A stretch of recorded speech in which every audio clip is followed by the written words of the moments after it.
Let's see what's going on here. What's going on, everybody? Uh,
all right, sorry about that, everybody. I'm back. I don't know, had some technical difficulties there. For some reason, the chat was disabled, so I had to restart it. But yeah, this one is about um, Marvel's lack thereof of initiative or anything in the Marvel animated universe. Uh, so wanna well, so I guess what we'll do is we'll run down what they've been doing, and we'll run down DC and what they've been doing. But it's just been a lack of anything on their end. Anything that's good. Everything what I see last. They've had some shorts on YouTube here. What's going on, Lawrence? Yes, please, appreciate it. Like and subscribe. Get those likes up in here. And we'll go over it. But yeah, there has been a lack of production on their end as far as in the animated universe. No DVDs. Everything on a series. It seems to be they got a Marvel on YouTube, huh? The last one I have here is March 27th, 2019. Marvel Rising Ultimate Comics shorts, but anything of any actual um powerhouse move. It's I get it. I see now it's because of Disney. But I guess maybe they're focusing more.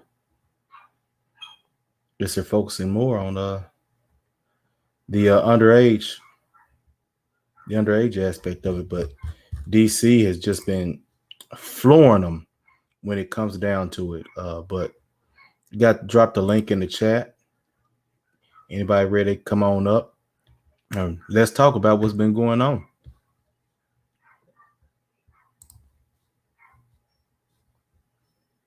Let people get in here and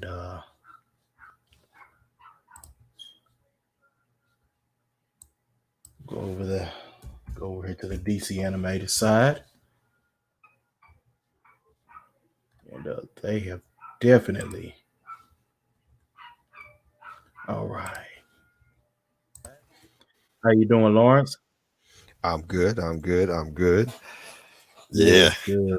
Now we talking about some good stuff right now. Yeah, I had some fun here. uh, I didn't realize Ty City was gonna be doing one at this time too, so probably be a little short here.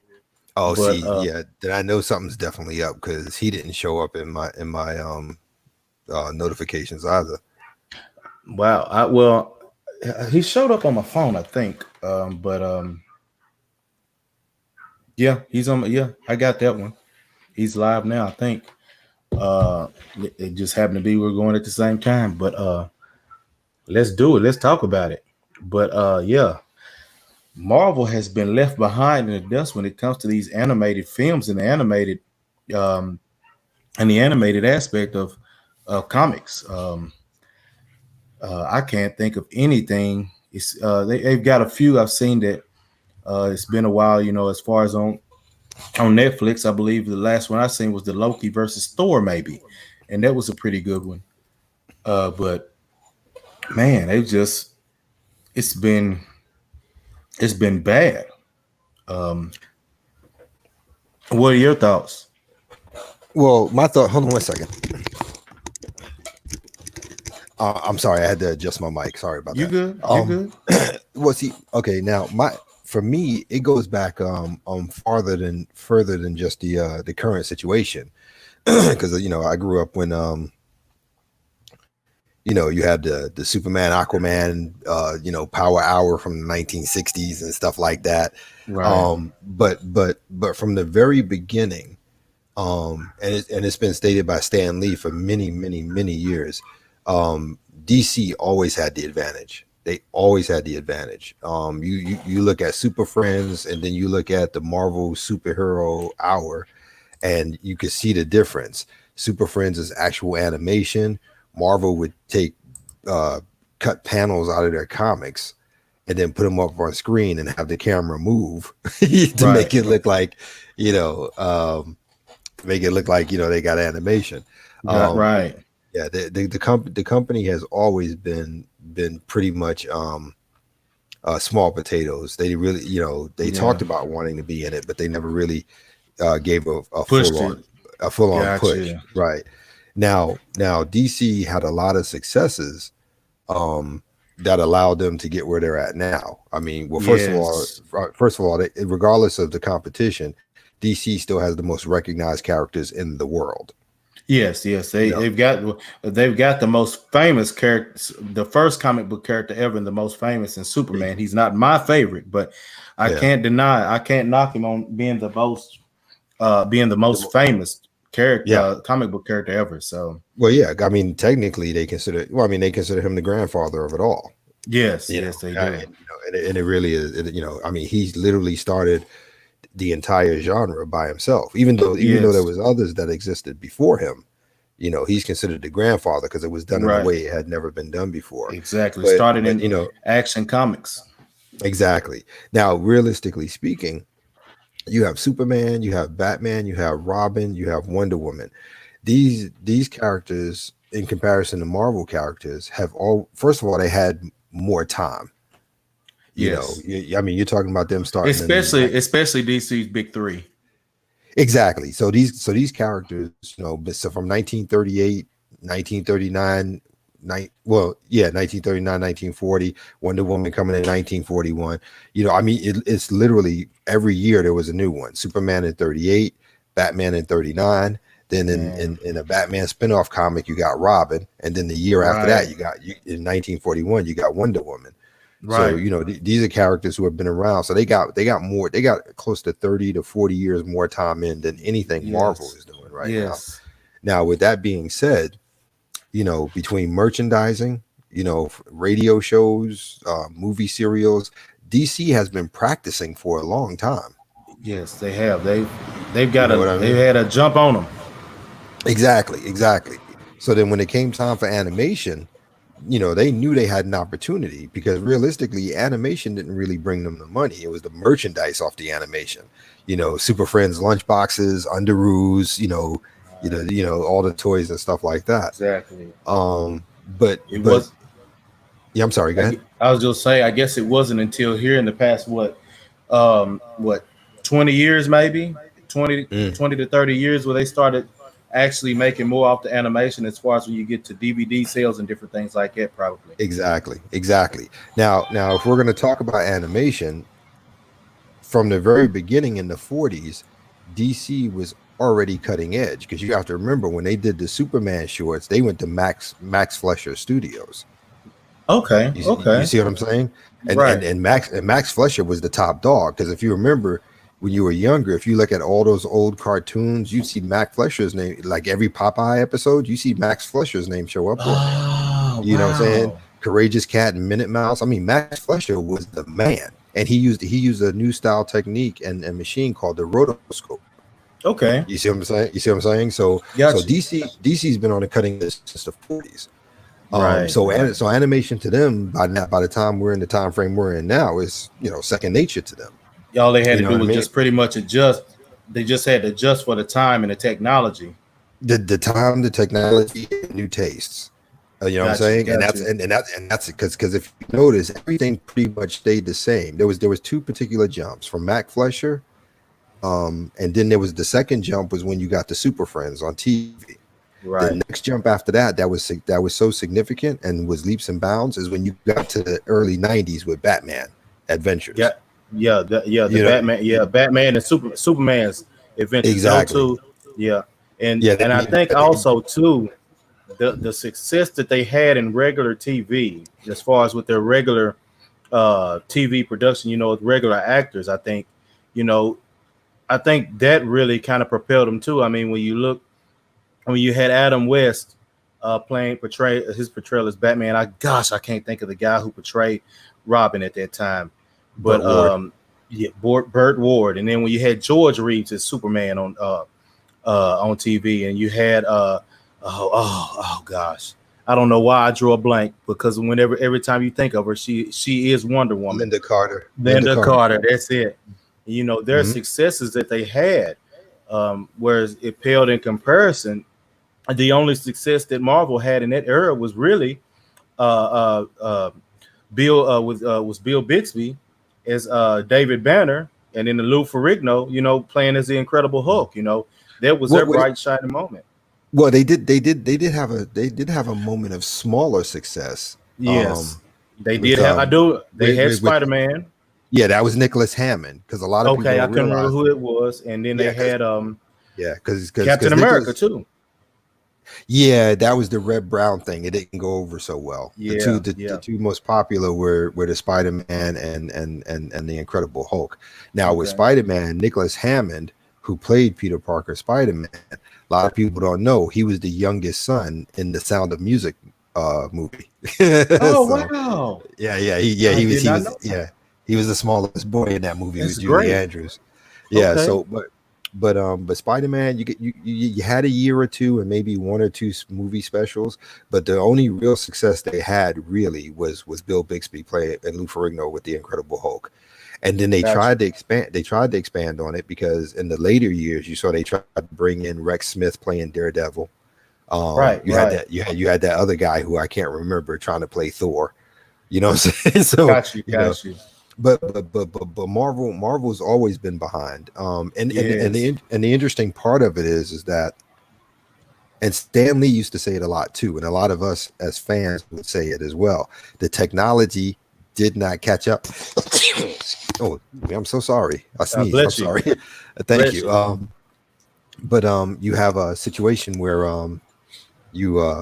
the technology didn't catch up with what the way their characters moved, the way the stories were required. I mean, Superman is easy. You just do the filming of the man flying and stuff like that, and that's all good. But having somebody move like Spider-Man does, the technology didn't exist back then. And we didn't get a real taste of what it could be until Sam Raimi hooked up with Tobey Maguire, and they did that Spider-Man movie, and we saw it. Okay, here we go. And from that movie and the X-Men movies, you started to see technology started to catch up for storytelling. And then that's why you have the live action versions outdoing DC now. Right. Now, and I was gonna say, I also think too, I'm sorry, before we get into that, What's going on, Yori? Welcome, Yori, to the panel. What's going on, fellas? What's going Oh, on? hey Yuri. Hey Yuri, what's going on? Hey, brother, how are you? I'm Yeah, good. I I'm good. mean, yeah, I mean, from how I look at it, DC I has got a knock at the always door. I'll be back. no problem, no problem. DC has always been ahead of Marvel when it comes to live action movies. I remember, we had Batman movies before we had a lot of other Marvel projects. Marvel has just gotten their act together fairly recently. But the thing is, Marvel focused more on cartoons and the animation space compared to the live action stuff, even though DC did that too. You know what I mean? It's only recently that Marvel has kind of gotten into the live action stuff in full force like they have. I don't disagree with you, but what I'm saying, first, I kind of do and I kind of don't. I agree with your point, but I would have to argue that DC was doing animation far longer and far better than Oh sure, Marvel. oh sure. Even even even even Yeah, even to the even to the point now that when you look at them and what they're putting out, Marvel is drastically behind. I mean, oh yeah, oh it's yeah, it's yeah, just insane. yeah. There's Because when you look at the concept designs, when you look at the way the characters are drawn, if you look at the voice actors and the way they portray the characters and etc. and so on, it's just in comparison to the DC, it just doesn't stand up. It just Oh, doesn't. sure. Oh, sure. I mean, I agree with you, bro. The only point I was making with the Marvel stuff is that they focused on the cartoon and animation stuff for longer compared to how DC did both of them at the same time. DC was doing cartoons, comics, and live action before Marvel got their act together. Oh, that's true. Yeah, Yeah, yeah, they were doing yeah, it simultaneously. Yeah, okay, I see your point now. I see your point now. yeah. Yeah, And, yeah, and yeah. what I I and would what agree I with was that. saying and what I was saying is that Marvel focused on comics and animation before they even paid attention to real life stuff like that. What I'm saying is the RL stuff and the motion picture stuff is recent for them. That's Yeah, all. it is. Yeah, yeah, yeah, absolutely. Yeah, yeah. I see your point now. I misunderstood, but thank you for that. Yeah, yeah. I wasn't disagreeing with you. I was just, I was adding to what you were saying. That's all. Oh no, no, that's fine. That's fine. I'm the one who misunderstood, not you. So don't worry about it. So Just clarifying. That's all. yeah, All right. Yeah. but what is that noise? Oh, my I bad. That's I me. think that's Hazen. I Yeah, think the that's Oh, I'm okay. about that unit. The air's about to cut off here in a minute. Oh, okay, okay, okay. Yeah, Yeah, yeah, yeah. Okay. But but as it stands now, right now, I mean, now that we have established all the history on both of them, getting to the nuts and bolts of it when it comes to the animation, you I don't know how many people will agree with this. I'm pretty sure a good number, but when it comes to storyboards, when it comes to storyboard, when it comes to scripting, when it comes to choosing the right voice actors, when it comes to character designs, when it comes to directing and the flow of the animated movie and etc. and so on, DC still got Marvel beat oh, big time, of course, big time. of correct. course. They do. They do. I saw that Justice League movie, and that movie was like I remember talking to Uncle Chuck about it, uh, and basically he was saying that, and I agreed with him that the DC Justice League movie is produced at a level where a lot of these real life movies don't have uh, the type of depth and kind of attention to detail as some of the DC Yeah, cartoon movies do. There's just I something about agree. how DC does things, and yeah, it's yeah, great. yeah, yeah. I agree. I was literally thinking the same thing when you started saying it. Yeah, You I was. know, Yeah, I think it's because whenever they focus on these animated movies, they know that they're going for a specific audience that's going to draw. Mhm. And whereas when they focus on with the live action, they focus on drawing so many people that are not regular fans. and I think that's where they lose out, because they put a choker and a restraint on the writers that are making these stories, and it just makes them terrible. They don't do as good. I think that I thought that Henry Cavill, he wanted to, for as Superman, he wanted to have for the next movie, his standalone, he wanted to do Brainiac, and I thought that was a great idea because we have not seen that live action. Only thing we had close coming to it was on when you had Krypton on Sci-Fi, when you had that, but for a movie we had not seen that character. And I thought that was great to be able to have a different villain, fresh and new, and a villain that could really cause a problem for it. But yes, I have to agree with what you were saying there, Yuri. I would have to agree too, especially since they're burning out Darkseid, man. They're burning out Darkseid. Yeah, they are. Well, Well, I mean, the problem is he makes a good villain, but I think the way that they do him, the way they probably would have done him for live action cinematic, I think they just it would have had to been a build up like with Marvel, but I just think that they probably not would have done the character as much justice as Marvel did Thanos with Josh Brolin. I don't know. Sure. I'm looking. As much as we're talking about Darkseid, I'm looking forward to, if Marvel ever gets their act together, I want to see something with Apocalypse. It's like nobody talks about Apocalypse like that. Well, the thing about Apocalypse though is that Apocalypse is tied up in red tape. Because you got to remember, when Fox was producing the X-Men movies, they turned all the rights over with anything associated with mutants, and the Apocalypse is definitely a mutant character based on X-Men storylines. So now that they bought Fox Studios, they have the opportunity, but they still have to unravel that little bit of red tape left. And speaking on that, oh God. That last X-Men movie, what they did with Apocalypse, it was just god awful.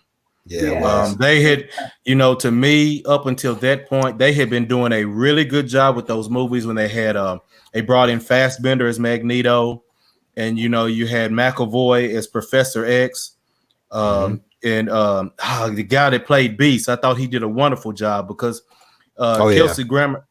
Kelsey Grammer, before that, in the other ones, he did a good job too. But I think this guy kind of really embodied him. And then when you had Jennifer Lawrence as Mystique, I think they had a wonderful cast there with these characters and kind of played on it pretty well. But when it got to that particular movie, it was just awful. Yeah, and it's interesting because I enjoy looking at me some Jennifer Lawrence. She's easy on the eyes, but I didn't care for her as Mystique. I don't know why. I'm going to be honest with you. I don't want to claim she did a bad job or a good job because I couldn't say. It's just something about it. Well, you know what I think it was? She made it abundantly clear she wasn't thrilled about agreeing to do it. Because she didn't expect it to be a multi-movie thing. She did it as a favor that she had made a couple of years prior. So maybe that's it. Maybe that was coming through her portrayal. I got you. I got you. Just picking that up because you can tell when an actor don't want to be there. You know what I mean? Yeah. So, I think she probably just kind of sucked it up to do it, to put on the best performance she could, even though she didn't really just love it and enthralled by it. But I think one of the worst performances they had in Marvel was I couldn't stand Anna Paquin as Rogue. It was just awful. No, it didn't work. No, that did not work at terrible. all. It didn't work. That did not work at all in any capacity. Capacity. And another thing I hated. Yeah, and where was Gambit during that thing, man? Like Gambit didn't even show up. They tried to do some kind of thing with Iceman and stuff like that, but Iceman was in the continuum. He has nothing to do with Rogue. I mean, it's Gambit that's him and Kitty Pryde, they had a past relationship and all that, but Yeah, there was you hit right on the head where I was going next, where I was like, them not doing Gambit was a major disservice to me as a Well, that's fan. that's because of that Wolverine X-Men Origins Wolverine movie. It went so bad because Taylor Kitsch was the one who played Gambit in that movie, and he went on to play John Carter, Warlord of Mars for Disney, which That's people right, I forgot. which people say is a bad movie, but I got to be honest, I You know, I enjoyed it. like John Carter. I thought it was good. I did too. I thought it was very good. And then in addition to that, going back to what you said about Kitty Pryde and Iceman being in a relationship, you got to, and that's where it gets tricky when it comes to the films, because they seem to take a little bit from everything. Because the Kitty Pryde and Iceman thing, that's not the main Marvel 616 universe. That's actually the Ultimate Universe, where they relaunched the characters and made them different and all this good stuff and yada yada. So you have a weird thing. You have those who understand the original universe, which is supposed to be Rogue and Gambit. You know what I mean? Right. So right. so it throws people off, and that's one of the reasons I'm not a big fan of changing a character's race just because, or changing a character's gender just because I get that you're trying to get everybody in. People who read comics and people who don't read comics, and who just like going to movies. But when you start shifting it so massively like that, you throw off a lot of people. Now some of us can get past it and just learn to enjoy it for what it is. But let's be honest, diehard fans come to see what they want to see. You can't get mad at that. Exactly. For sure. You know, the other thing, I just started figuring this out. It seems like to me the thing that really shows up on screen is the character development that the DC characters have. That shows up on screen and makes a deeper, better product for me to actually watch in a lot of ways. Well, let me ask you a question. Are you speaking in terms of live action, animation, or both? The live action stuff. Okay, because see, for me, I find the live action lacking. I find there's more character development and interaction in the animated stuff than I do the live action. Right. I agree. I'm comparing the Marvel stuff action to the DC live action. I would still have to say no. I would still say I would, except for a few characters. Except for a few characters, because at the end of the day, see, and here's my problem with DC.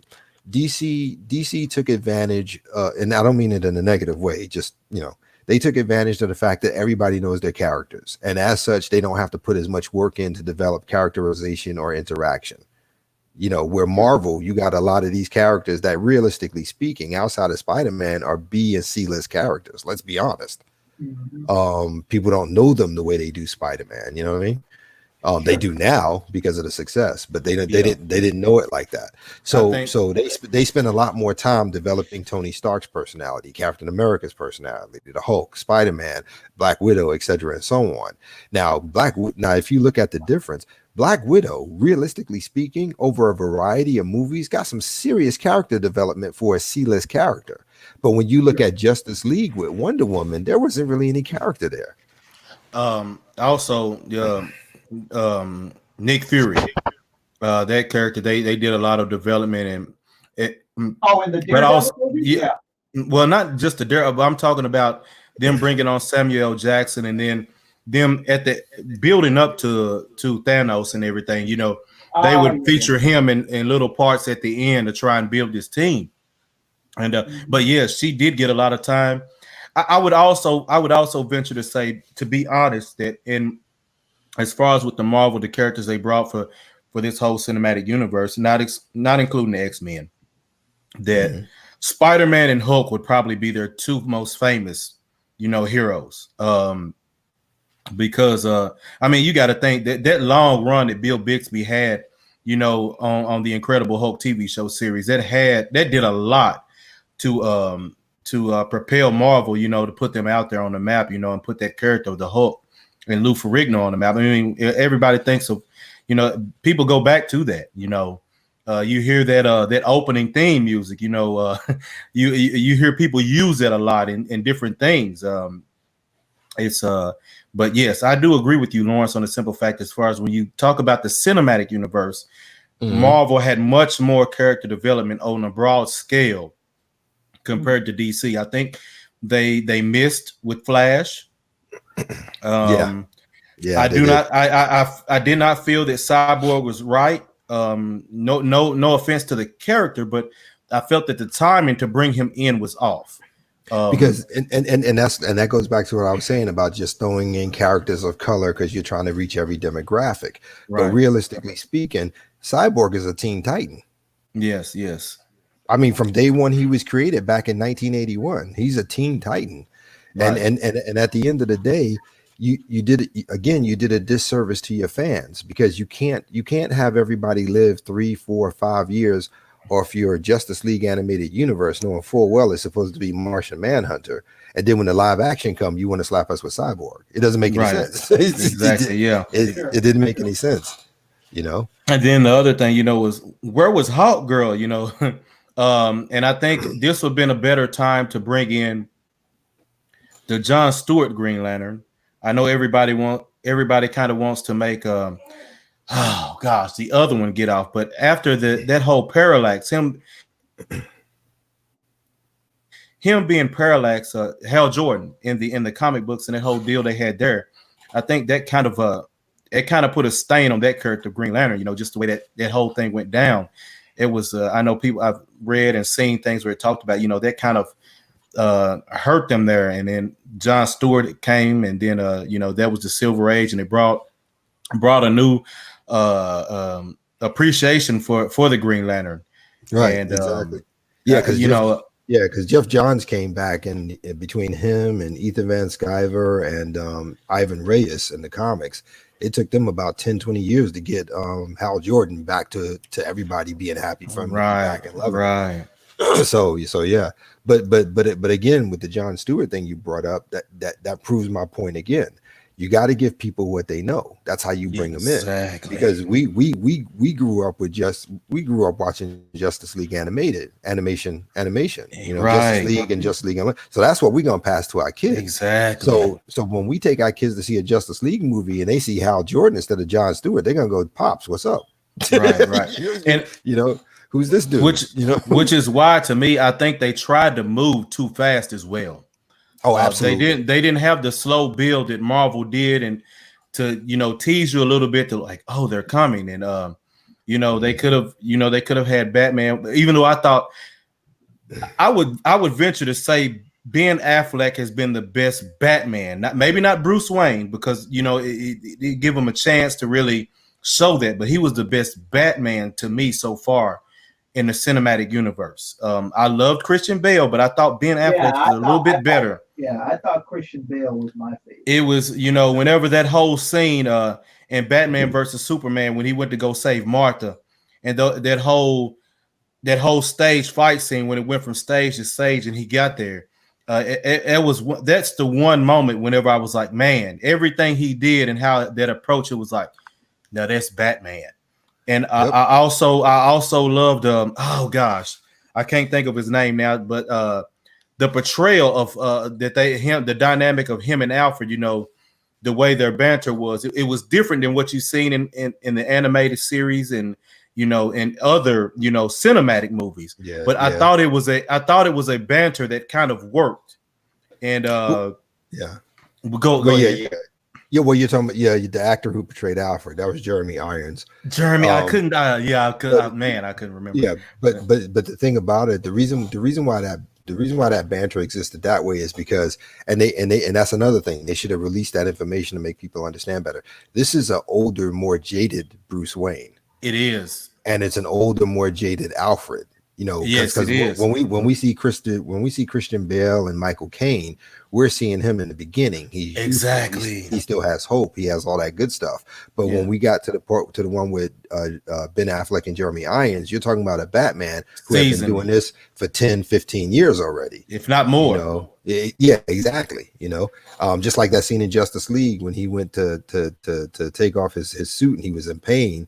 And Diana came scars. in. Yeah, all the scars. That's he'd been at it for a while. So you're looking at you're looking at both of them being older. Seasoned. Yeah, they've been at it for a seasoned, while. older, and you know, and maybe a bit more cynical. You know, so, Yes, they were. Well, I mean, and the thing is, but I loved both of them. I thought both of them were just right for this particular being talking about the age and what they've been through. The problem was they just never had a standalone movie to build it, to see that, and and here's the thing, we all know that DC universe is much more darker than Marvel, and in aspects and how everything, especially when it comes to Batman. Absolutely. The lighter child, more lifelike childlike is, when it gets to of course when it gets to Billy Batson Shazam, he's a kid. So while DC is much more darker, much more serious, has a much more serious tone to it. Yeah. They did everything out of sequence. Yes, they did. I mean, you gave us Man of Steel, then you gave us Wonder Woman, and boom, just Justice League. And then after Justice League, we got Aquaman, and then so and then we got Shazam. Exactly. So it was just out of sequence. You got to give, just like Marvel did. You got to give each character their movie. Exactly. You don't have to do a trilogy for each of them, but you at least have to do an introduction movie to get fans accustomed to the personality, the concepts, and what that character is supposed to represent before you throw them all together. We knew about Aquaman before we learned about Aquaman. Exactly. I mean, we got this guy in the Justice League movie. He's doing all this stuff, and that's great. You know what I'm saying? I mean, he looks good. He's kicking butt. I got you. But we didn't really know about Aquaman until a year after when he did his movie. Yeah, we had no background. You know what I mean? Right, and that right there, it hurt Justice League, and also I think just the overall storyline was kind of it was terrible. I thought that Steppenwolf was a bad villain. I mean, you see him at times, but as far as the villains that usually Darkseid uses to pave the way, Granny Goodness and Desaad are much more recognizable and villains that he uses to kind of pave the way for his inevitable invasion of planets and all that. So and then you could have had something, bringing in Brainiac and others having to come in. Bringing in Brainiac could have been one where they could have made an introduction for Cyborg, considering when you bring in the technology aspect of it. Go ahead. I'm sorry. Go ahead. No. I'm sorry. You go ahead. Go ahead. I'm good. I thought you were done. No, go ahead. I think for a Justice League movie, Brainiac wouldn't have been a good choice, and I definitely think it was a bad choice to choose Steppenwolf and the New Gods. I think that should have been something that was built up into the third or fourth movie, the same way they did with Thanos. You understand what I'm saying? Because that's a big threat. You have to get them through a couple of movies where they learn to work together, learn each other's personalities, learn how to cooperate. Now, and on top of that, you didn't have to do that anyway, because the Justice League in and of itself has so many galactic level threats in their comics. You could have picked anybody. As a matter of fact, Despero would have been an excellent choice. What was it? Mongol. Mongol. Yeah, that was for World. I mean, that would have been a great one. Yeah, I could Mongol and an entire planet called War World. That would have worked. That would have been a great one. Yeah, that would have worked.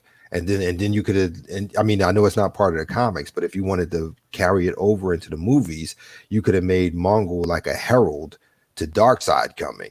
And when you defeat him, he tells you, you think you got me, but you don't know, who sent me. And and you could have built up in over the next 2 or 3 movies or 4 movies or whatever it's going to be to get to Darkseid in that final battle. I mean, that was easy. I mean, that's not rocket science, man. Exactly. We sat here and figured out the whole plot in like 2 minutes. And I also, I don't know, it just the character of the Flash and that one didn't sit right with me either. I don't know. Yeah, Dion Specialist says Starro the Conqueror. That's the first person they ever fought. That would have been a good one too. Yeah, Starro. Yeah. Yes, he would have been a great one. And in the original concept, that he's the reason the Justice League came together to begin with. Yes, that's right.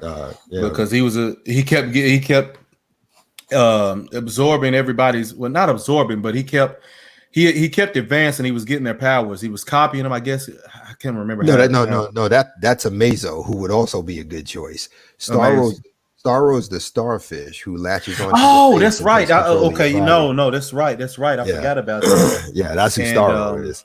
But Amazo was a good choice too. That's who you were talking about. Yeah, Amazo. The parasite dude that actually, copied. He used. But that's different from Amazo.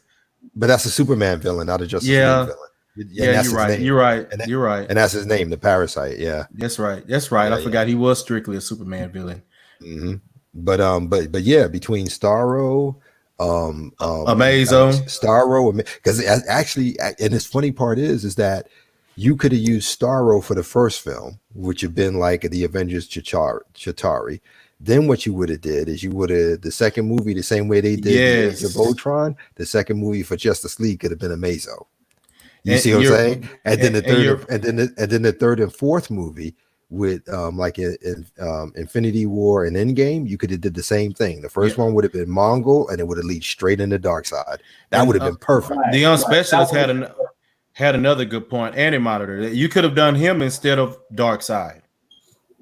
You could have, but see, the Anti-Monitor is a little tricky because the concept behind the Anti-Monitor is that he goes around destroying parallel universes. So now you would have had too big of a film because you would have to show multiple versions of Superman, Wonder Woman, Batman, and that would have been too big of a budget. Yeah, I got you. You couldn't have pulled that. You're off. You're right.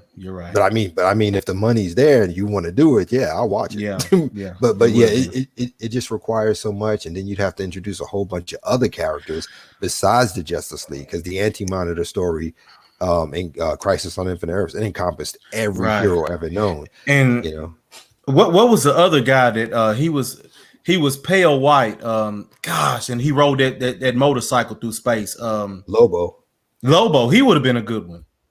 Yeah, but Lobo's not Justice League either. He comes from the Omega Men. He did which is a side story that was originally introduced in the old Green Lantern comics, and then they did a team up with the original Teen Titans and stuff like that. Okay. I'm sorry. Like I said, DC is my space, man. You good? No, you're good. No, go ahead, bro. I was just saying, I know in later versions, I've seen where they brought him in, a kind of, I know in Justice League they used, was it a movie? They tried to use it for a replacement for Superman when Superman went down or out of time, or he was in another time. I can't remember. It was something like that. And he didn't work out.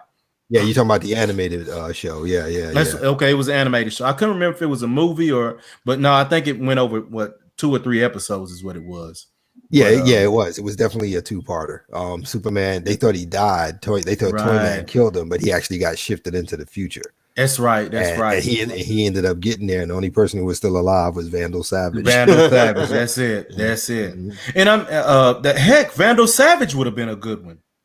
Yeah, he could have worked. I mean, he's generally associated with Green Lantern and the Justice Society, but he could have worked for Justice League. He could. I mean, because here recently, when you look at it, a lot of these stories, they even had that Justice League War was based on Vandal Savage, going and stealing the plans that Batman had. On the information on the weaknesses of each set of members of the Justice League to be able to defeat them. So no, that wasn't Vandal Savage. That was Ra's al Ghul. It was Ra's. Well, in the comic, I said in the movies. Oh, the movies. I said in the animated movies. So I mean, you could have did either or. Yeah, either or. Yeah, either or would have worked. But that was originally the comics. It was the Tower of Babel, ran 4 issues, and it was Ra's al Ghul. Okay, it was so bad they still, man, Ra's al Ghul grave robbed Batman's parents for real. Dang, that comic was crazy. And I liked Ra's. I thought he was a great character. Liam Neeson, that whole dynamic, it was pretty good. It was different. I hate that they didn't have the Lazarus Pit, that whole deal in there, but I thought it was I thought his portrayal was pretty good. But they just, their whole attack, how they went at it was awful. for the Well, they got cinematic universe. So well, they got greedy, and they did what a lot of companies do. Well, Marvel's doing it; it's going to make money. All we have to do is just throw one out there. Well, they'll come, but it doesn't right. work like that. No. I mean, you got to figure this is 2020. All right, Endgame was last year in 2019. Now think about that. That's 11 years and 21 movies they took to get where they're at now. Yeah. Because the first one was Iron Man in 2008. You know, so you're looking at 21 movies over 11 years. That's no easy thing to do. You know, and on top of that, they were just rewarded by the fans because they made their changes for what they needed to, but they gave enough Easter eggs for the fans to enjoy it, even with the changes. That's why the Fantastic Four, it really didn't work at Sony. Yeah, you understand what I'm saying? Because they weren't doing that. Same thing with the X-Men. The first two movies were great, but when you got to the third one, X-Men's Last Stand, it was so bad. That's why they redid everything with Michael Fassbender and James McAvoy and the rest of them, because they knew they messed up. You know, I mean, it just you know, it's when you rush it because you're trying to do a cash grab, it's always going to go bad. Always. And not only that, I don't know what you guys think, but I think also that Marvel did a much better job of picking the actors to embody these characters, and these actors just did a great job of kind of giving you a little backstory, kind of giving you something about them, to kind of get a type of investment into them. I think I can't think of one bad actor that they picked for even the whatever you want to say, the C and B level characters that I think was bad. No, they nailed it. They did a good job. They did. Yeah, they nailed it. They definitely nailed it. There's no question to that. Yeah. Especially taking consideration, some of them you had to convince to come back because you got to remember Chris Evans didn't want to do Captain America. He had just finished dealing with the nonsense at Sony playing the Human Torch. Right. You know, to convince him to do that. Yeah, Robert Downey Jr. had to personally go to him and convince him to take it. I think, and I think that done it. And I think Robert Downey Jr. saw a lot of potential in his acting ability. And I ain't gonna lie, at first, it was kind of hard to be able to think of him, before you got to see it as Captain America after playing Johnny Storm, because to be honest, that the movies weren't great. They weren't good, especially the Silver Surfer. When the first one was okay, because Julian McMahon, is that his name that played? Yeah, that's who it was. Yeah. Okay, he did a wonderful job. But that Silver Surfer was, oh gosh, that movie was god awful. Yeah. But Chris Evans, wasn't that Lawrence Fishburne who provided the voice of Silver Surfer? I'm not sure. I think it was. It didn't matter to me. The movie was just so terrible. Yeah, it was that bad. It was. It was. I can't deny that it was. Chris Evans being so good at Johnny Storm, and whenever you see, he's gonna be Captain America, I was like, no, ain't no way. I can't. It's like it was hard to picture him doing that, but him doing it and pulling it off, and you buying in. I mean, to be able to play two different characters that dynamically different and pull it off speaks to his talent. Mm-hmm. Yeah, I would agree. But it was Lawrence Fishburne. Well, Doug Jones did the physical work. Lawrence Fishburne provided the voice. Yeah. Gotcha. Yeah. But look, it's funny because both sides have dropped the ball. DC dropped it on live action. Marvel dropped it on animation. Yes. It's just the weirdest thing I've ever seen. It's just weird as all get out. Well, I mean, for some reason, I don't know why Warner Brothers, they pulled the choker on Zack Snyder. So I'm really interested to see what the Snyder cut is going to look like. Because it talks about, he had more character development and everything, and things were supposed to be a little different. So I don't know. We'll see. But I'm not sure how to take that because I just me personally, just growing up collecting comics in the 60s and 70s, I have very distinctive aspects in my head when Marvel and DC are concerned, and I've never liked Zack Snyder's vision because it's too dark. Gotcha. The characters from Marvel has always been billed as the world outside your door, outside your window, or something like that. That's why all the characters are in New York, to give them a level of realism. Right. But DC has always been more science fiction oriented and about the goodness and greatness and people and heroes, and it's about hope, bottom line. So when you take Superman and you make him angst ridden, when you make him somewhat of a nihilist, when you have Superman kill somebody on screen, that's totally goes against the foundation of what the character was. I get what you're saying there. Now, mind you, keep in mind though that if we're going to be honest, when Superman and Batman first started showing up in comics, they killed everybody in every issue.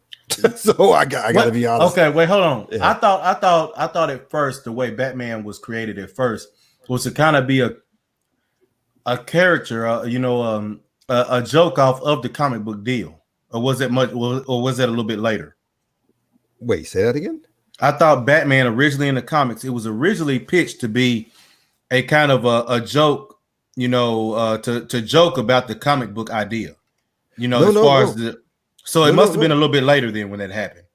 Well, I think that might have happened when Julius Schwartz was there running the joint, and we had the whole camp version of Batman with Adam West and all that. Okay. But originally, maybe Bob that's Kane, it then. Yeah, Bob Kane and Bill Finger, when they created Batman, he was dark. It wasn't a parody at all. Gotcha. I mean, in every issue, he ended up killing whoever he was fighting. As a matter of fact, there's one particular panel where he's literally in a bat plane, and he's got one of the giant men he was fighting literally hanging him in the sky. I mean, it was dark.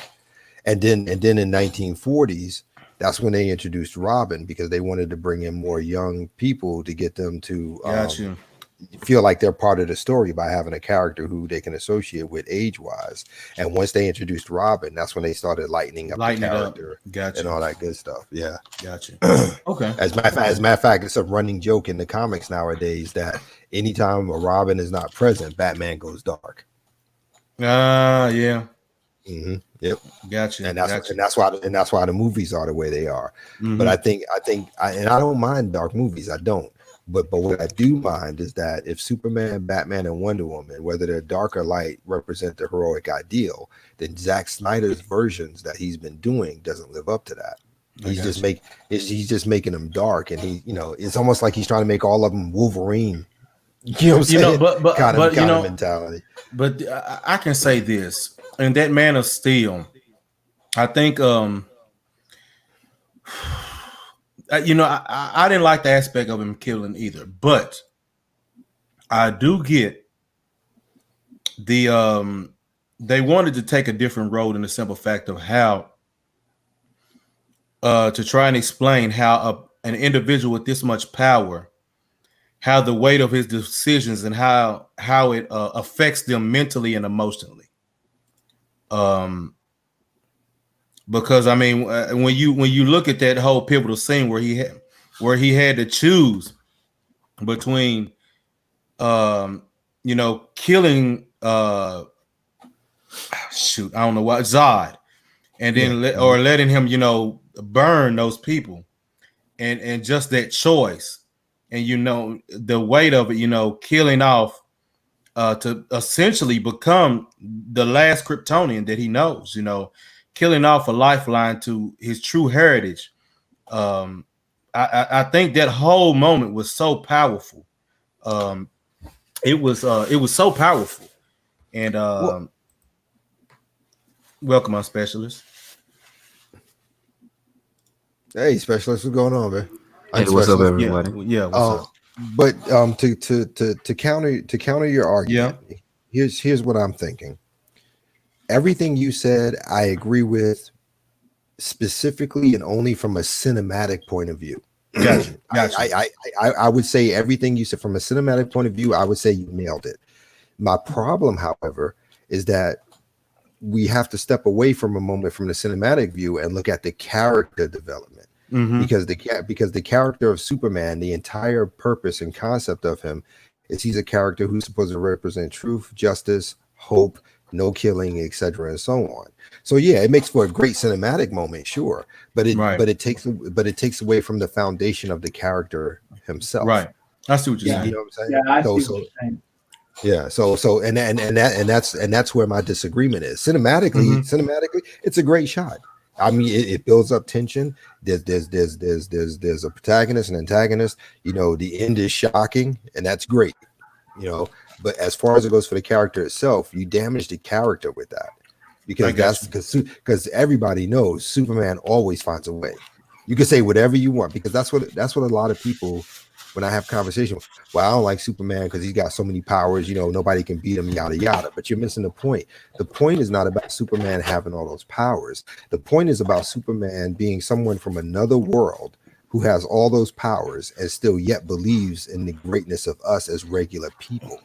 Yeah, well, and he's a man of kindness. That's why to this very day, Christopher Reeve is still a defining man for playing Superman. I won't disagree with that. I will not disagree. Even though I do think that Cavill did play a wonderful Superman as far as the exploration of this character in ways that it hadn't been looked at before.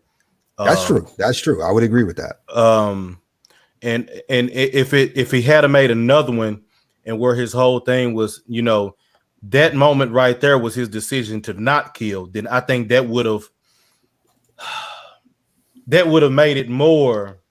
That would have gave him more power and more story as far as in character development. You know what I'm saying?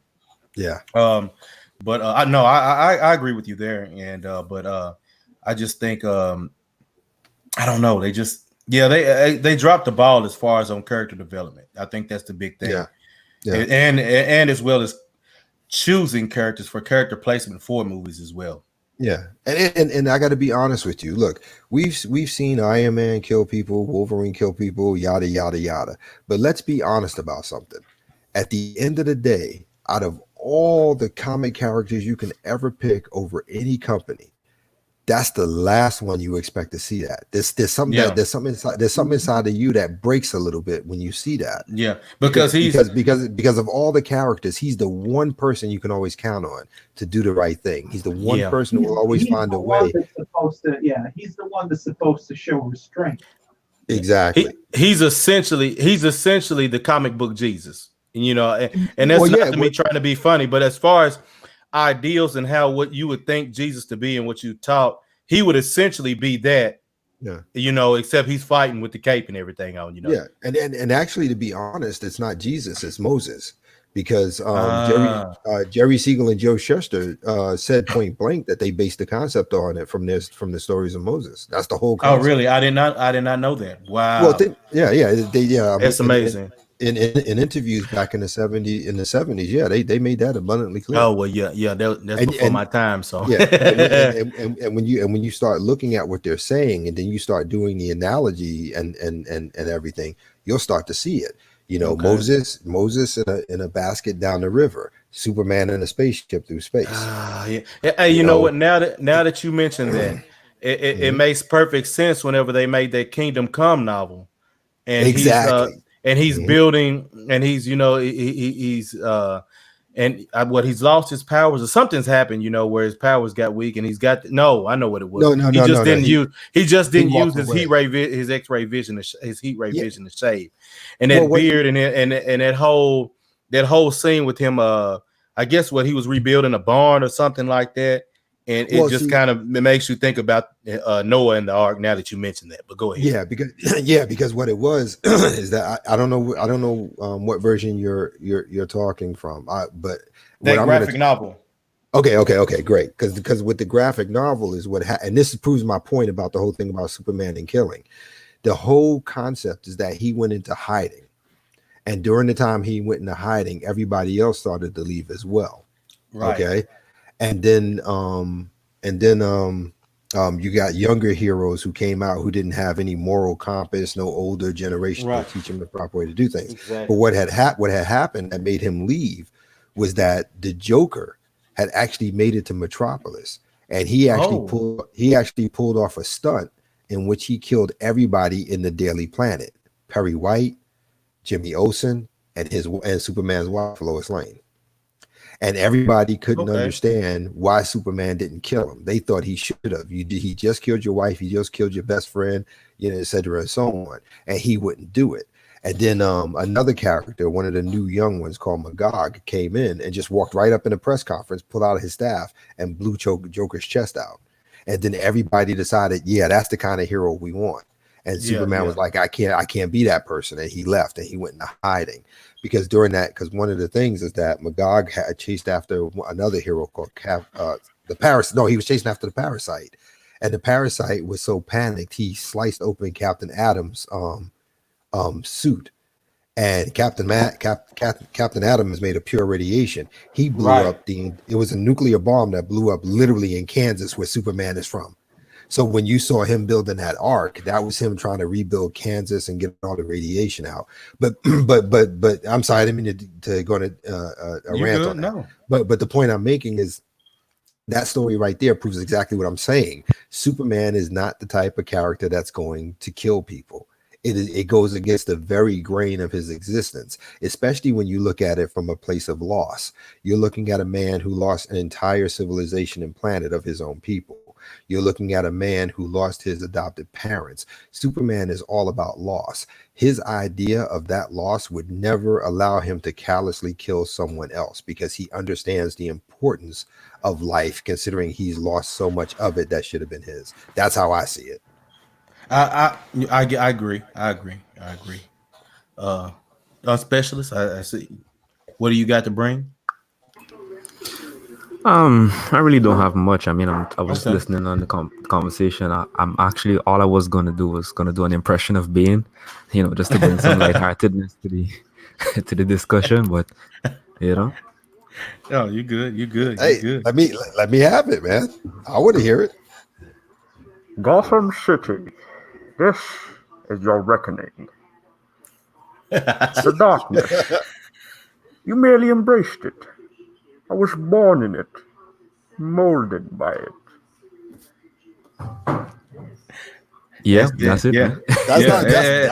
Dude, that was pretty good. It sounded spot on from him in the movie, really, to be honest. That was pretty good. That was pretty good. I can't deny that. That was pretty good. Yeah, he had some serious lines in that film, man. Yeah, he did. Especially, honestly speaking, comparing the Superman movies and the Batman trilogy, that Batman trilogy was something else. I mean, they took a different turn on a lot of the characters and how they were represented as compared to the comics. But cinematically, there's not really much to complain about between those Batman films at all. The only one I really complain about is the third one. And the aspect of him not knowing Talia al Ghul. I mean, that whole aspect right there just kind of that was a bit messed up. Yeah. But how they built it up was really good. And the crowning jewel, honestly, was the second movie. Second movie with Bane as the villain, how they worked out the subterfuge, everything else. Yeah. Oh yeah, and then he Heath Ledger as the Joker was awesome. Yeah, Heath Ledger as the Joker was. Yeah, that was the second one. Yeah, shucks. Yeah, right. My bad. The second one. Yeah, Heath Ledger as the Joker was incredible. I gotta be honest. I've watched every superhero. I got the old 1940s movie serials in black and white. I've watched all those all the way up to and I'm telling you, that has got to be the best executed superhero movie I have ever seen. Oh, really? Yeah. I would agree. The one with Heath Ledger playing Joker in Dark Knight. I mean, it's perfect from beginning to end. I mean, they nailed it. And Aaron Eckhart is Harvey Dent and Two-Face. That's why I was trying to get. That was awesome. Great. What was really good about it was that they showed that the Joker wasn't just a mad villain. He had some intelligence to him, especially in the execution of the bank heist initially, and then also how he played all the other crime bosses. He literally had no leverage, but managed to convince all of them to buy into his plan. And then at the end of it all, he still kind of won. Yeah. When he burned all that money, man. Yeah. And Yeah, exactly. man. Yeah. And because that's something a lot of other people who've done the Joker, whether it be Cesar Romero in the TV shows or Jack Nicholson in the movie, people seem to think that this thing is just about a crazy dude who's malicious, but that's not the case. Joker is highly intelligent and he's remarkably diabolical. Yes, I agree. And I mean, and it proved it in the comics. Whenever he knew the whole time Clark Kent was Superman, and Lex Luthor just couldn't fathom that Clark Kent could ever be Superman, but the Joker knew the whole time. Mm-hmm. Yeah, and now that you bring up the name of Lex Luthor, I would say Lex Luthor is probably DC's biggest failure in the movies. They've never been able to represent Lex Luthor well. Yes, I would agree with that. The closest you're going to get, even though it was a cornball version, was Gene Hackman with Christopher Reeve. You know what? Yeah, that was decent. That was decent. I disagree. Okay. I think the closest you're going to get, the writing of the movie was just terrible. I think Kevin Spacey played the best Lex Luthor as far as when you look at how he went cinematically, systematically in his plot to take down Batman. I mean, not Batman, Superman. Going as far as he did, to get kryptonite. I mean, he wanted to change the whole landscape of North America, and it was going to affect the whole world. Mm-hmm. And he would be the prime owner of it. I mean, his whole acting portrayal of him to me, I thought was great. But the movie in itself wasn't. Yeah, it was decent. I can't deny that. It was decent. Kevin Spacey's a damn fine actor. I can't deny that. And I mean, and just the sense of when he talked, and you could see in his emotion and his facial mannerisms when he talked and he said things and he told people to do stuff, and he had this look like, God, I'm surrounded by idiots. And I was like, man, it's so Lex Luthor, Yeah, it is. And you want to know what's funny though? I'm not really a big fan of them, but the CW TV shows. Mm-hmm. Okay, Supergirl. Not a big fan of it. They like to throw a lot of ideology and feminism in it, exactly. but that's not my concern. What I will say is this: John Cryer's portrayal of Lex Luthor fascinates me. It was interesting. That's true. He's got it. He's got it. He's down. And it's so funny because we know him from being the stupid brother on 2.5 Men. 2.5 Men. Yeah. And that was very surprising. And before that, he was Dougie from 16 Candles. Wow. Yeah. But there was this, and I'm watching it, and I'm watching all the episodes over time because what I do is I wait for all of them and I watch them in a binge. So I'm watching his portrayal as time goes on, and every episode he gets better and better. And then there was this one episode, maybe the last two of the season. He's standing there with his sister Lena, and he pulled out this scene where he looked at her. I mean, I'm like, holy crap, this is John Cryer. Mm-hmm. I'm amazed. I mean, if I like nothing else about that series, and there's very little I do, but John Cryer brought me back to watch him. Yeah, John Cryer was awesome. I thought he was great. Even though I did not finish the last series, I don't know. I'm gonna be honest. When Stephen Amell's Oliver Queen was done, it was kind of like, I can kind of see where this is going. It's hard it's hard to stomach it because now you're losing a patriarchal figure that kind of made the series and it kind of made it, to me. But agreed. And I'll also go another one.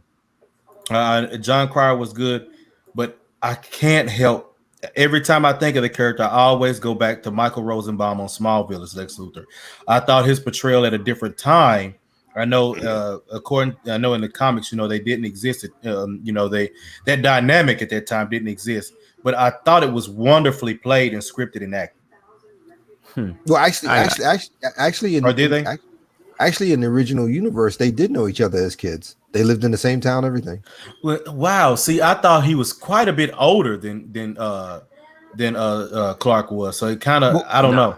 Well, Okay. you're looking at the new version that was originally introduced in 1986 after Crisis Okay, on that's what Infinite it Earths. was. That's what it is. But in the original universe, before they started all that, revamping and all that good stuff, him and Clark lived in the same town. Okay. And as a matter of fact, he didn't know who Clark was, but Superboy and Lex Luthor were best friends, and he was doing some kind of experiment in his house. Superboy was flying by, saw the smoke, and thought something was wrong. Tried to blow the fire out. The fumes went back in, and that caused Lex Luthor to lose all his hair. And from that day forward, he always hated Superman. Oh, okay. Wow. Okay. Okay. Yeah, Okay, well. that's the original. That's the original version. That's the original. You know version. what? I saw that in Super Friends, and I thought that was just a Super Friends thing, but I didn't realize that was really original. Okay, wow. Yeah, that's the original. Well, Wow. on the original topic, DC versus Marvel in the animated productions, I would say what really has been the winning formula for DC in the animated productions is what has been the winning formula for Marvel in the live action. DC has done an excellent job of casting voice wise for their animated movies. They've also picked compelling stories and developed them well, and in bringing them, on screen through the animation. And they've been very consistent as well in the quality of animation styles, and they've done justice to most of the characters. Even the few animated movies like Batman Hush, where they slightly tweak the storyline and some of the history of the various characters, they did a really good job. And then bringing everything to a final point with Apocalypse War, that was really good. Yeah, Apocalypse War is really good. Yeah, and you got to ask yourself, considering the success and how well it's been done, why don't they just get everybody out of Hollywood and let the guys who do the animation come in and write the stuff for the live action? WB. Yeah, Warner Brothers, That's a good man. question. Warner Yeah, well, Brothers. yeah, absolutely. There's no question. Well, AT&T now, but yeah. Yeah, that's a good question because, for instance, Mark Hamill as the Joker is gonna go down as iconic. The right? greatest Joker ever. No questions asked. Yeah, that's true. Yeah, there's no doubt. Mark Hamill as the Joker, yeah, that's iconic. Who is it for Batman, man? Kevin Conroy? Yeah, Kevin Conroy. That's I Kevin forgot Conroy. they've had a couple others, but Kevin Conroy. Yeah, they've had a the main couple one. others. Yeah, he's And- Batman. Yeah. Yeah, and again, the voice acting has always been great. And Yes. then, like I said, how they develop the plot lines, and then also too what they've done. They've consistently released animated movies and then also animated series as well.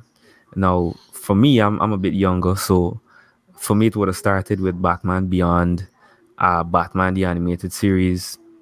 Those two were kind of what I came up seeing. And Superman the animated series because it was around Yeah, the same Superman the time. animated series, then Justice League and Justice League Unlimited, right?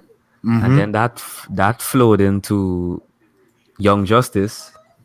Well, don't Teen forget Titans too before Young Justice. Yeah, Teen Titans. Yeah, Teen Titans. Teen Titans before too. Yeah, I forgot that. That's forgot what, that. Yeah, that's what I was gonna say. Don't forget Teen Titans. Yeah. Yeah, and Teen Titans. So those, man, they really outdid themselves for those, especially Justice League and Justice League Unlimited. The way they managed to carry the story all the way through, and Awesome. also bringing all those different characters, that was special. Yeah, Justice was. League and Justice League Unlimited, they were wonderful. I hated, I mean, in the ending to Justice League Unlimited, it had that suspense to it, with Lex Luthor finally getting the one thing that Darkseid wanted, the anti-life equation. I mean, just that ending was great. And also that old whenever between Darkseid and Batman, when he shot that Omega beam and Batman dodged and then used one of his parademons to block it, and he said, Kryptonian, you've been the first to ever escape my Omega ray. And and not only, when you think about the movies, also I'm trying to remember the one whenever Darkseid was releasing those spores, and Batman already had everything laid out and had the Yeah, he had bomb on set the Apocalypse trigger. to blow. Yeah, Yes, he did. and And Darkseid is like, "Wow, I'm impressed. Only you would he go as told him, far as to kill your own kind to win a yeah, war." yes, he told him. He said because he said killing me won't stop it, and he said, "Well played, well played. You you did something that the Kryptonian and others could not do. I stand to Now, go Yeah. that far." yeah. Now Yes. I added a link in the chat. Okay. And it's not long, but I would just love it if you guys took a quick minute to look at it and listen to it. I'll keep talking if you want to mute yourself so there's no dead air. But I'm telling you, John Cryer was insane. Yeah, no problem. Yeah, hold on. I'm gonna try and let me get it here. But for everybody who's in the chat and everybody who's listening, don't forget to hit that like button. Don't forget to subscribe. Don't forget to hit the notification bell so you can keep on top of all this. We'd love to have more people join in. Like I said, talking about gaming, animation, comic books, you name it, the love of the genre and the hobby itself. Come on up there and have a good time. It's not working. It's not? Mm-mm. Oh, man, that sucks. I'm looking right at it. Hold on a second. Let me play it. Yeah. Huh. Okay, let me put it in the back chat. See if that might work. Okay, and there we go. Yeah, because I put it. Let's see. Yeah, I just threw it in the private back chat section. Give that a shot, maybe. I'll try. Let's see where we get.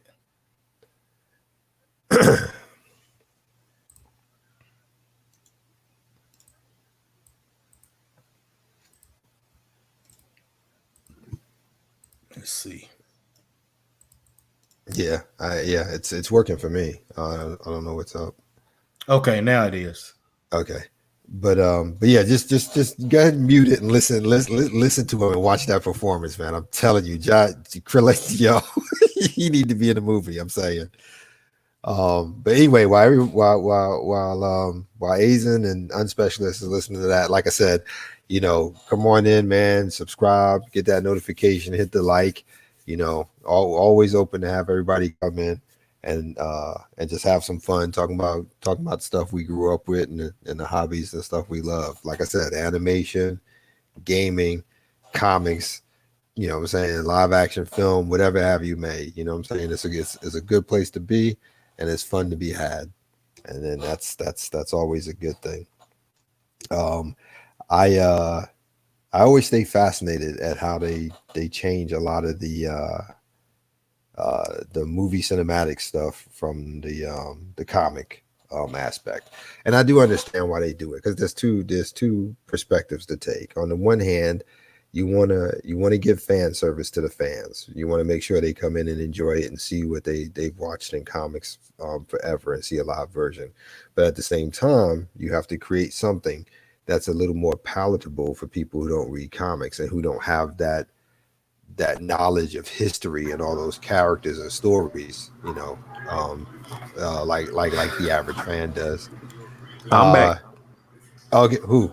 Unspecialist? The Unspecialist, yeah. Okay. Yeah, that scene was something else, man, and it's typical Lex Luthor. I know. Listen, understanding. Yeah, just saying. Understanding. How do I say? He's in every sense of the word. He's a three-dimensional thinker, and yes. If you don't write him that way, sometimes they write him as a pure megalomaniac. Other times, not much. But the one thing you have to get right is that you have to get that he's a three-dimensional thinker. He plans. He has contingencies, backup. Yeah. You're saying, actually. Actually, he's more than that because you have to remember, he's the only person on the planet Brainiac is ever willing to team up with because he considers Lex Luthor to be the most intelligent person on the planet. True. So yeah, and you talking about Brainiac having a 13th level intellect. Think about that. So yeah, he's got a backup plan for his backup plans, and everything is predicated also on him surviving. and they did that really well also in the Justice League movie series, that they did from all the way from Flashpoint to where it ended. They showed how Lex Luthor was a true weasel, found a way to survive, and then him being alive was actually key in the overall triumph as well. So just Lex is one of my personal favorite comic characters over the years, just because something about him being a schemer is just intriguing.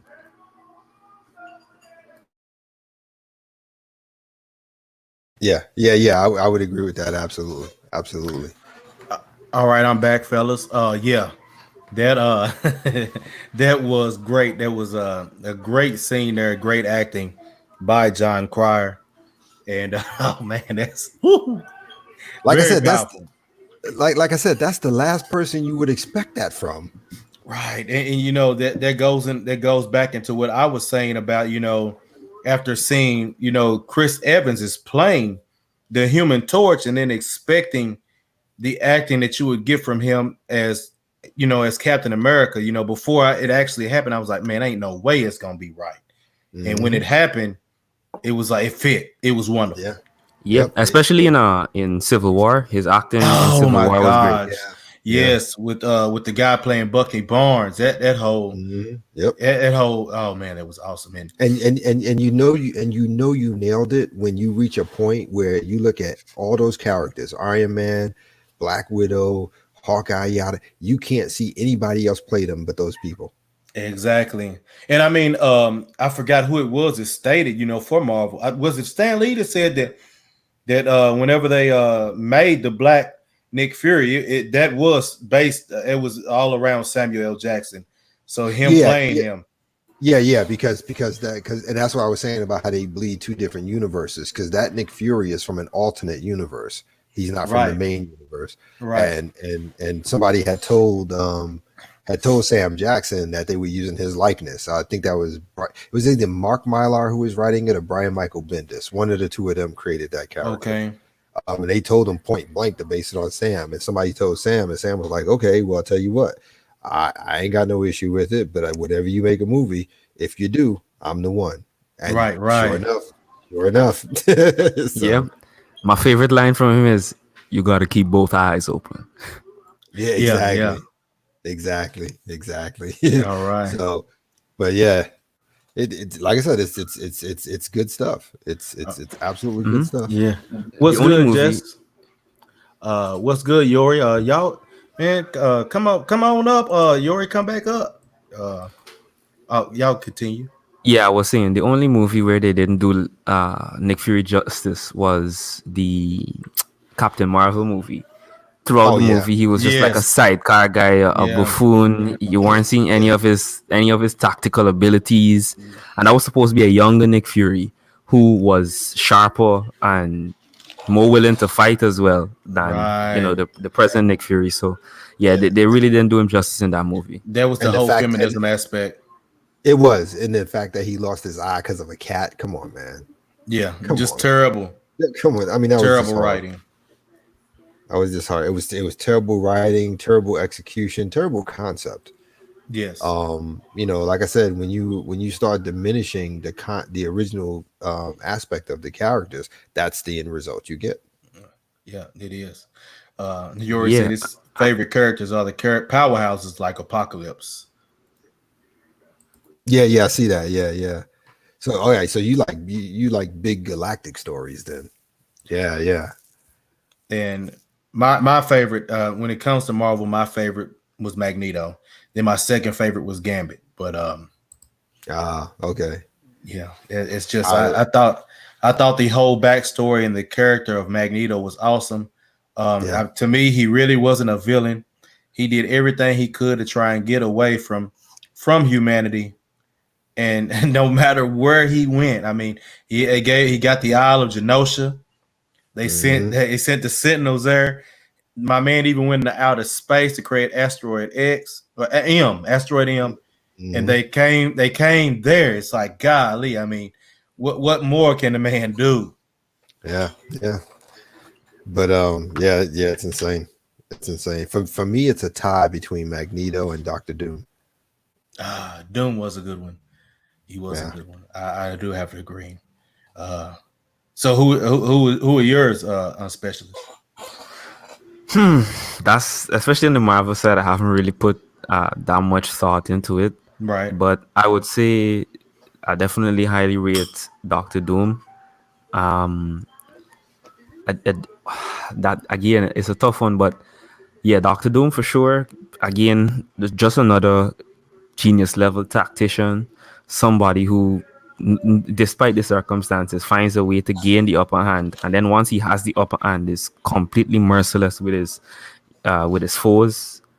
You know, that's crazy. Sabretooth is another one. I definitely like the character Sabretooth, how they, especially in, I'm trying to remember which storyline, but basically, you know, his rapport with himself and Wolverine, they hate each other's Yes. guts, but at the end of the day, if they had to fight for each other, they would, and they would die for each other. That's something really interesting. Yeah. And Mr. Sinister, that's Yeah, that's another not one. bad. That's not bad. Yes, Sinister Yeah. was a great character. So I have He a was. question for you. I have a question for you on Specialist, just out of Go ahead. curiosity. Looking at Lex Luthor and looking at Doctor Doom, would you say that Doctor Doom is a fully actualized Lex Luthor? Yes, I would say so. Yeah. Yeah. Yeah. Because those personalities are a lot alike. It's a Yeah, lot they are. alike. They are. And the reason I would say that, although in recent comic book arcs, they've had Lex Luthor, for instance, when he became, I think Perpetua gave him the powers to basically take down the Justice League. So we got to see Lex Luthor at that total superhuman level. But Doctor Doom, on the other hand, we've had more than one instance of him killing killing several of the Avengers, taking over the Earth. We've seen Doctor Doom's plans come to fruition, essentially, Yeah. and he's More done often it. than not. Yeah, and he's done it several different ways. He's done it through politics. He's done it through brute force. He's done it through making intergalactic alliances. We've basically seen Doctor Doom operate and win at every level. Yes, science, magic, yeah. I mean, Yeah. even to the point, Doctor Strange is a little scared of him too, because technically he falls into like one of the top three of who could be the next Sorcerer Supreme. He's that good. Yeah, That's pretty right. much. That's right. Also, another one I forgot about. Another character I kind of liked. I liked Sebastian Shaw Yeah, from the Sebastian Shaw is comics. pretty good. Yeah, yeah. Yeah. If you want intrigue and political drama, to be sure, Yes. the Hellfire Yes. Club is it. No Exactly. doubt. No doubt. Exactly. Now, on the DC side, you know, my favorite is Batman. I liked Oliver Queen. Villain wise, Raish, and trying to think who else villain wise who I like.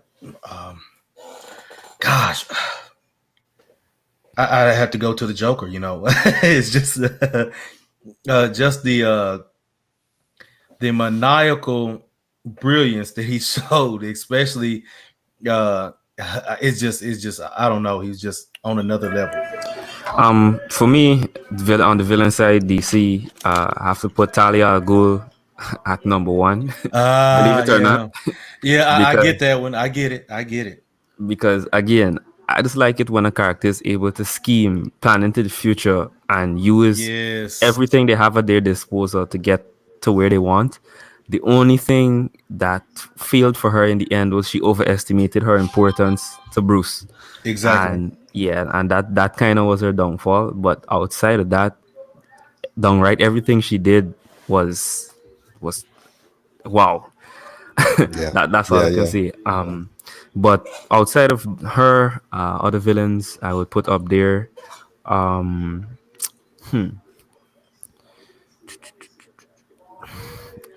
That's not. Well, I have to put Lex. Obviously, Lex is always going to be in my top three Yeah. on the DC side, and Barton. Oh, yeah. Thon is a good one. Yes, he is. Yeah, you're right. Yeah, yeah, yeah. I see that. I like the Joker. I do think he's overexposed a lot these days. Mm-hmm. Yeah, they're riding his wave a little too much. Yeah. Because right now there's a storyline with him called the Joker War, where he finally acknowledges he knows that Bruce and Batman are the same person. Mm-hmm. So now he's systematically going after everybody he cares about, and so on and so forth. He already took over Wayne Enterprises. It's crazy, but yeah, I like the Joker. I mean, Joker's always a good time. He's just overused a lot. Lex Luthor, of course, without question. Now, I have other characters that are more D-list than anything else. I enjoy Despero, of course. I think they can use him better. I think he's really, really unexplored. True. I think Brainiac is another one that I enjoy. My problem Yes, I forgot. my thing is with Brainiac is that Brainiac, after all these years and decades of being used, he should no longer be a Superman threat. He should be a galactic threat. That's my personal opinion. Yeah, that's true. I agree. Because anybody who can go around and steal cities off planets should be a galactic threat, not just a Superman threat. What I would like to see, I mean, for a real good story, and it would give a little bit of what each of us likes. It would give that the people who like to strategize and have backup plans and all that good stuff, as well as raw unadulterated power. I would like to see a storyline where Brainiac,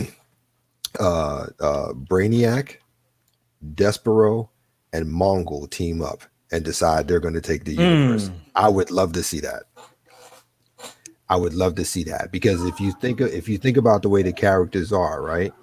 What you have is you have Brainiac, who carries the technology and can assess information and get data out as quick as possible.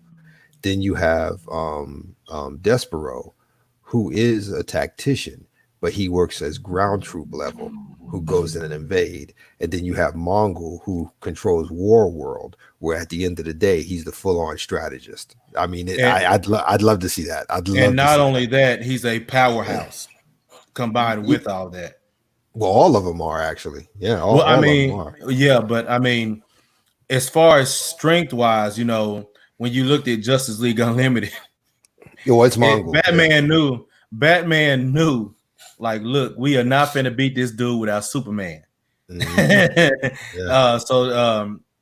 It took everything, and that Batman was doing everything he could to hold him off. And what was that? What was that? That thing he put on Superman that incapacitated? I forgot what the Black Orchid. Black Orchid. That's it.